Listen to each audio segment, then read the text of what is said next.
எல்லாருக்கும் வணக்கம். பரங்கிப்பட்ட ரிஷிகேஷ் பேசுகிறேன். புதுச்சேரி யூனியன் பிரதேசம் ஒரு வரலாற்று சிறப்புமிக்க ஒரு பகுதி. அது ஒரு காலத்தில் அகஸ்தியபுரம் என்றும் வேதபுரி என்றும் அழைக்கப்பட்ட ஊர். அதுக்கப்புறம் ஃப்ரெஞ்சு காலனி காலத்தில் ஃப்ரெஞ்சுக்காரர்கள்ட்ட இருந்துச்சு. இதெல்லாம் நிதர்சன உண்மை.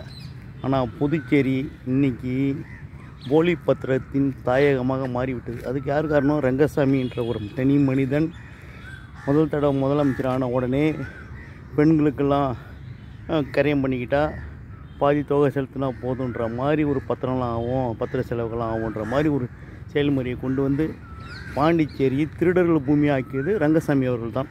அவர் தான் இன்றைக்கி பாரதிய ஜனதா கூட கூட்டணி வச்சிருக்கிறாரு. புதுச்சேரியில் ஏகப்பட்ட போலி பத்திரங்கள், ஃப்ரெஞ்சு உயில், அந்த உயில், இந்த உயில், மோசடி உயில்கள் ஆயிரங்கள் தோண்ட ஏகப்பட்ட ஊழல்கள் வெளியே வரும். அந்த மாதிரி ஒரு நிலைமையை உண்டாக்குனவர் யார்? ரங்கசாமி. அவர் தலைமையிலான கூட்டணி ஜெயிக்கலாமா? யார்? அவர் அக்கா பிள்ளை தான் இப்போ பாண்டிச்சேரியில் நிற்கிறாரு. அவரும் ஒரு நல்ல மனிதரா? அவரெல்லாம் ஜெயிச்சிட்டா புதுச்சேரி பார்லமெண்ட் என்ன செய்ய போகிறார்? ஒன்றும் செய்ய மாட்டார்.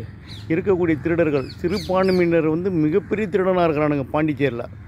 அவ்வளோ மோசடியும், வழக்கு இருக்கும்போது வழக்கு இல்லைன்னு சொல்லி பத்திரம் எழுதுகிறான், ஜப்தி இருந்தால் ஜப்தி இருக்கும்போது கரையம் கொடுக்குறான். இந்த மாதிரி அயோக்கியத்தனங்கள்லாம் புதுச்சேரியில் அரங்கேறிட்டு இருக்குன்னா அதுக்கு ரங்கசாமி என்ற ஒரு அயோக்கியத்தனமான ரங்கசாமி அவர்களுடைய ஆட்சி தான்ன்றது தான் நம்ம சொல்ல வேண்டியிருக்கு.